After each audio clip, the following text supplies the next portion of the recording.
Hello, आप सभी का स्वागत है मेरे YouTube channel unique GK by Arvind में। आज का हमारा विषय है संख्या। संख्या क्या है? इस संसार में, इस दुनिया में हर एक वस्तु, व्यक्ति का कुछ ना कुछ नाम जरूर होता है। उन सभी के नाम को ही हम संख्या कहते हैं। ठीक है, जैसे हमारे पास देखो, ये क्या है? व्हाइट बोर्ड है। ठीक है, ये भी इसका नाम है, तो क्या है? ये संज्ञा है। हम रूम में, कमरे में काम करें, ये भी क्या है? ये भी एक संज्ञा है। तो हर एक वस्तु का नाम या व्यक्ति का नाम क्या है? संज्ञा है। तो आइए, संज्ञा की परिभाषा क्या हो जाएगी? किसी भी वस्तु, व्यक्ति, स्थान या भाव आदि के नाम को ही संख्या कहते हैं। संख्या कहते हैं।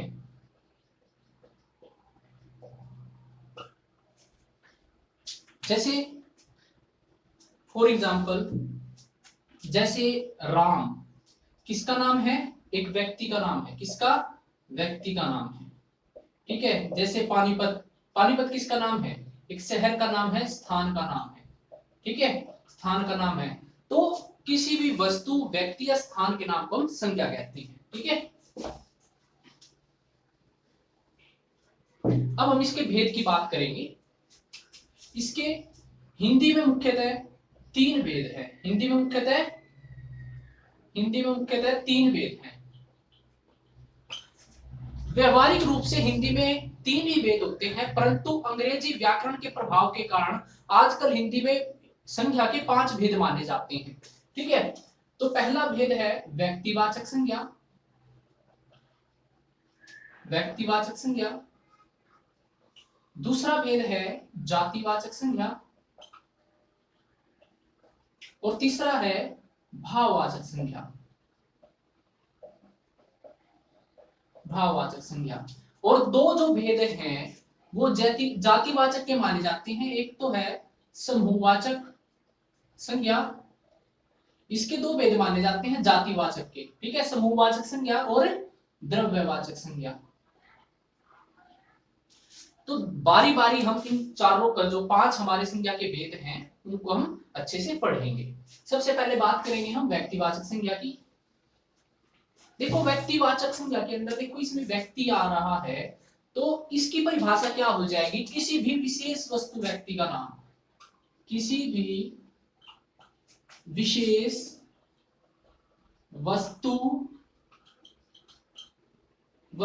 या व्यक्ति, विशेष वस्तु या व्यक्ति के नाम को ही व्यक्तिवाचक संज्ञा कहते हैं। व्यक्तिवाचक संज्ञा कहते हैं।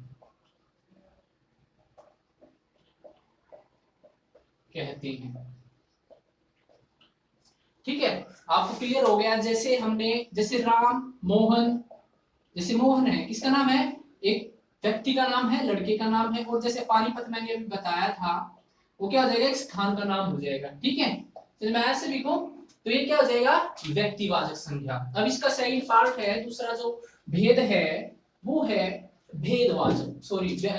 जातिवाचक। क्या है दूसरा पार्ट? दूसरा भेद क्या है? जातिवाचक संज्ञा। जातिवाचक संज्ञा क्या है? ये जो भेद है, ये क्या करता है? किसी भी वस्तु या व्यक्ति, जो वस्तु या व्यक्ति है ना, उसकी पूरी जाति का, उसमें पशु भी आ सकते हैं, व्यक्ति, मानव जाति पूरी, या कोई भी वस्तु की पूरी जाति की बात की जाए, तो वहां पर क्या होगा? जातिवाचक संज्ञा। क्या हो जाएगा?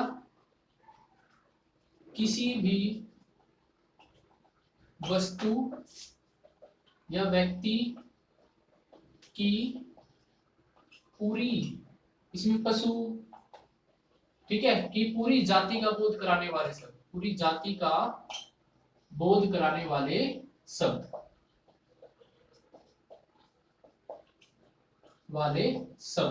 क्या कहलाते हैं? जातिवाचक संज्ञा। क्या कहलाते हैं?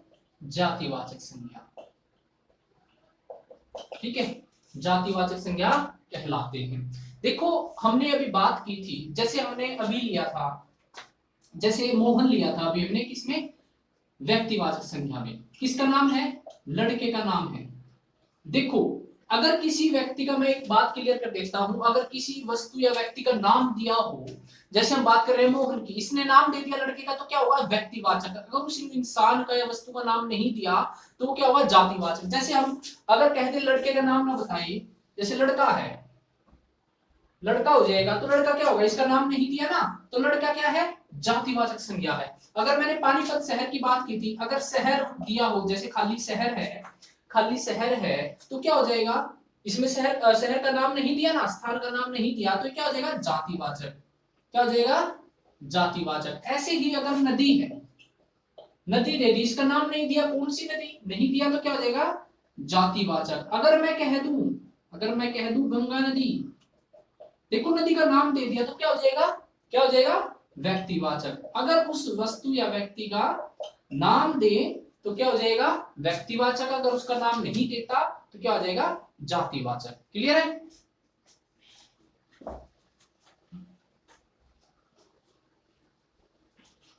अब मैंने बताया था हिंदी में व्यवहारिक रूप से तो 3 ही भेद होते हैं, परंतु अंग्रेजी व्याकरण का प्रभाव हिंदी पर बहुत पड़ रहा है, तो क्या है? जातिवाचक के भी हम 2 भेद हिंदी में करने लगे हैं। तो पहला था समूहवाचक संज्ञा। समूहवाचक, इसमें क्या होता है? इसमें एक समूह की या झुंड की बात करते हैं। जो शब्द हमें किसी भी झुंड या समूह का बोध कराते हैं वो क्या कहलाते हैं? समूहवाचक। ठीक है? जैसे मैं कह लूं कक्षा, कक्षा क्या है? कक्षा में बहुत सारे बच्चे हैं, समूह की बात कर रहा है। ठीक है? दल, ठीक है, दल भी किसके बारे में? बहुत सारे व्यक्तियों का दल। ठीक है? तो क्या आ जाएंगे? समूहवाचक। अब दूसरा है द्रव्यवाचक। द्रव्य क्या होती है? जितनी भी जैसे वस्तु होती है ना, तरल वगैरह, जैसे सोना, चांदी, पीतल, धातुएं जो हमारी होती हैं, और जैसे तरल पदार्थ जो होते हैं, वो सारे के सारे क्या होते हैं? द्रव्यवाचक संज्ञा के अंदर आते हैं। इसकी परिभाषा क्या हो जाएगी? जो संज्ञा शब्द हमें किसी भी तरल धातु या तरल पदार्थ या धातु के बारे में ज्ञान देते हैं, तो क्या हो जाएगी? द्रव्यवाचक संज्ञा। ठीक है? इसके अब एग्जाम्पल जैसे हम कर लेते हैं, सोना, तेल, घी, ये किसके उदाहरण है? सारे के सारे द्रव्यवाचक के। क्लियर है सभी को? अब हमारा लास्ट तीसरा जो पार्ट है वो है भाववाचक संज्ञा। कौन सा है? भाववाचक संज्ञा। देखो, हमने पहले 2 भेद किए हैं, 2 भेद किए थे अभी अभी। एक तो था पहला व्यक्तिवाचक, दूसरा था जातिवाचक। और जातिवाचक के 2 भेद थे। ठीक है? समूहवाचक और द्रव्यवाचक। हमारा लास्ट जो अंतिम संज्ञा का भेद है वो है भाववाचक। इसकी परिभाषा क्या हो जाएगी? जिन संज्ञा शब्दों